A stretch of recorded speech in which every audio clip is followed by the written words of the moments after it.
On va passer au deuxième match qui s'est joué à 17h. Maroc-Iran. Une rencontre voilà, qui s'est soldée par la victoire des Iraniens 1-0. Et pour en parler, on a Yacine au téléphone. Salut Yacine. Salut les amis, salut à tous. Ah, attends, il y a un petit... Voilà, c'est bon. Yacine qui est avec nous. Alors, comment tu vas, Yacine? Salut les amis, ça va? Complètement abasourdi par cette fin très compliquée pour le Maroc, mais et on paye les conséquences d'une domination stérile tout simplement. Ouais. Et il fallait marquer au bon moment. Et malheureusement, ça n'a pas été le cas pour le Maroc. Comment t'expliques ce manque d'efficacité, notamment en début de rencontre, où vraiment les Marocains ont pris la rencontre vraiment par le bon bout, avec pas mal de situations dangereuses. On a vu un très bon Amin Harit, notamment, qui vraiment mettait à mal cette défense iranienne. Comment t'expliques ce manque d'efficacité? Le problème de cette rencontre-là, c'est que dans le premier quart d'heure, comme tu as bien dit, où le Maroc était vraiment outrageusement dominant dans la rencontre, dans les 18-16 derniers mètres, le Maroc, les joueurs marocains ne faisaient pas souvent le bon choix. Que ça soit la frappe ou que ça soit la dernière passe, les choix vraiment sont plus que discutables dans cette zone de vérité. L'attaquant El Kaabi qui a été titularisé par surprise, car on attendait vraiment encore une titularisation de Boutaïb, mais El Kaabi a fait de très bons appels. Plusieurs fois, il a fait des très bons appels en profondeur, des appels dans le déplacement, dans le dos de la défense iranienne qui était bien lourde, qui n'était pas dotée de défenseurs centraux très rapides, mais il n'a pas été sevré de ballon malheureusement. Il a été très isolé et il y a eu également beaucoup de distanciation entre le meneur de jeu Younes Belhanda et El Kaabi, et regardez bien le résumé si vous avez le temps, et vous voyez qu'il y a énormément de distance dans les phases offensives entre Younes Belhanda, le meneur de jeu, et El Kaabi, l'attaquant de pointe, ce qui complique les choses et ce qui stéréotypait un peu le jeu marocain, qui était à chaque fois obligé d'aller sur les ailes et de faire des centres au premier ou au deuxième poteau. Nordin Al-Rabat en a fait beaucoup jusqu'à sa sortie, mais voilà, le jeu était trop stéréotypé devant, et le Maroc a payé cette domination qui n'a pas été avantagée sur un but, et a payé en fin de rencontre sur une erreur qui rappelle des cauchemars pour les supporters marocains, parce qu'il y a déjà 20 ans de cela, lors également du match d'ouverture du Maroc lors de la Coupe du Monde 98, il y avait eu également un CSC, et c'était Youssef Chippo, l'ancien joueur entre autres de Coventry, qui avait mis un but contre son camp, et qui avait difficilement ensuite mis le Maroc dans beaucoup de difficultés dans sa poule avec le Brésil et l'Écosse en 98. Et ben là c'est la même chose, mais le problème c'est qu'il n'y a pas une équipe du standing de l'Écosse dans le reste du groupe. Il y a le Portugal et il y a l'Espagne, et hormis un miracle mercredi à Moscou contre le Portugal, même un match nul, le Maroc dira déjà au revoir à cette Coupe du Monde 2018 après 20 ans d'absence. Donc c'est très frustrant et très rageant pour le peuple marocain. Ouais. Mohamed, Riyad, on a suivi le match ensemble. Mohamed, qu'est-ce que t'en as pensé? Non, tout d'abord, je comprends la détresse de Yacine. Avec toi.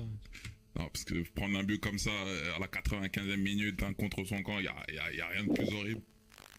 Rien de plus horrible. Moi, ce que je voulais savoir, c'est est-ce que tu as été surpris par la composition de départ de Hervé Renard Très surpris. Ouais. Très très surpris, mais agréablement surpris. Agréablement surpris de voir, je vous avais dit hier que Nabil Dirar était fit, mais Nabil Dirar, Hervé Renard n'a pas pris le risque de le titulariser et a mis un joueur du même profil qui est Nordin Amrabat au poste de latéral droit, qui n'est pas son poste habituel. C'est un peu une reconversion comme un Luis Antonio Valencia par exemple à Manchester, un milieu latéral qui recule d'un cran. Ils ont plus un peu le même physique et les mêmes caractéristiques de jeu. Et cette titularisation de Nordin Amrabat au poste de latéral droit a permis d'avoir une place offensive libre devant, et elle en a profité à Amin Harit qui a fait une belle rencontre, même si de temps à autre il pêchait vraiment dans le dernier choix comme je vous ai déjà dit il y a quelques minutes, mais ça a été le joueur le plus remuant offensivement. Et par rapport aux 11, il y a eu cette titularisation de Nordin Amrabat au poste de latéral droit, et également très agréablement surpris de la titularisation d'El Kaabi en attaque en lieu et place de Khalid Boutaïb, qui a fait une bonne rencontre sans ballon, mais malheureusement quand on est un attaquant de pointe et qu'on évolue dans un dispositif tactique où on joue seul en pointe, si on reçoit pas de ballon du milieu offensif qui est derrière soi ou des joueurs sur les ailes qui apportent des centres de qualité, et on fait un match très compliqué, un match très difficile où les deux géants iraniens qui formaient la défense centrale l'ont bien canalisé. Donc dommage pour El Kaabi, mais ce 11 était agréable à voir.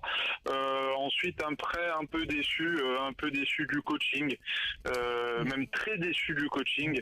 Je n'ai absolument pas compris la rentrée en jeu de Manuel Dacosta dans les 10 dernières minutes, ou un joueur comme Faisal Fajr, ou un Mehdi Carcella, ou même un Youssef El Nesri, voire même un Khalid Boutaïb aurait été plus intéressant au milieu de terrain ou sur le front, mais Hervé Renard pensait plus à canaliser peut-être et à jouer en contre sur les 10 dernières minutes, mais malheureusement ça n'a pas été concluant, et le Maroc a été puni dans les dernières secondes, donc très compliqué. Cette défaite, elle est quand même aussi largement, pour moi, sur le dos d'Hervé Renard, puisque les changements qu'il a fait, t'en parlais, je voulais te poser la question, ils sont incompréhensibles. Tu sors Harit, il était quand même assez dangereux, il était remuant sur son côté, puis tu fais rentrer Dacosta, comme tu dis, selon toi, elle a voulu rejouer en contre, alors que t'as la possession et que t'es obligé de gagner, puisque après tu joues Portugal. C'est quand même fou. Est-ce que c'est pas un manque d'expérience d'Hervé Renard? C'est sa première Coupe du Monde, peut-être. Mais d'accord avec toi, Riyad. C'est vrai. Ouais.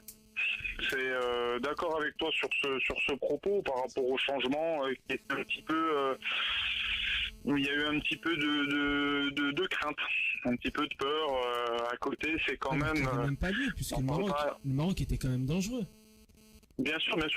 Après, à côté, on n'en parle pas assez sur la scène internationale, mais il y a quand même un grand tacticien, Carlos Queiroz, qui a fait ses gammes au Real Madrid, qui a été adjoint de Sir Alex Ferguson à Manchester United, qui qualifie l'Iran pour la deuxième Coupe du Monde consécutive. Rappelez-vous que l'Iran, là, il y a 4 ans, qui avait accroché l'Argentine jusqu'à la dernière minute, avec un but de Lionel Messi dans les arrêts de jeu. Là, ils ont été récompensés 4 ans après par une victoire contre le Maroc bien maîtrisée tactiquement, même si comme tu as dit, le Maroc a dominé largement cette rencontre, mais l'Iran joue avec ses forces. L'Iran a été très discipliné tactiquement.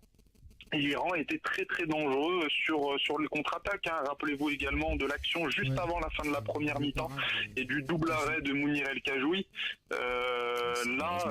Quand j'ai vu cela, je me suis dit que le peu de contre-attaques qu'ils vont avoir durant cette rencontre, ils vont être très très incisifs et ça a été le cas. Hein. Et ça a été le cas et bravo, hein, bravo à cette équipe iranienne qui a gagné le match sur le plan tactique, sur le plan de l'expérience, comme tu as dit. Et Hervé Renard, oui, il va falloir qu'il soit un peu plus joueur contre le Portugal et contre l'Espagne. De toute façon, il n'y a plus rien à perdre. En tout cas, on va suivre le Maroc. On va continuer à suivre le Maroc. Le prochain match ce sera contre le Portugal. D'ailleurs, tu seras sur place, Yacine, pour cette rencontre. Et voilà, en espérant que pour ta nation, ce soit un meilleur résultat. En tout cas, merci d'avoir interagi avec nous, Yacine, pour cette rencontre. Et puis on te retrouve très prochainement. Pour l'actualité, oui, bon, il reste encore 2 matchs, même si c'est pas les plus simples, mais il reste encore 2 matchs. Voilà pour les Marocains. Merci Yacine d'avoir interagi avec nous. Passe une bonne soirée. Bonne soirée les amis, merci, à très bientôt.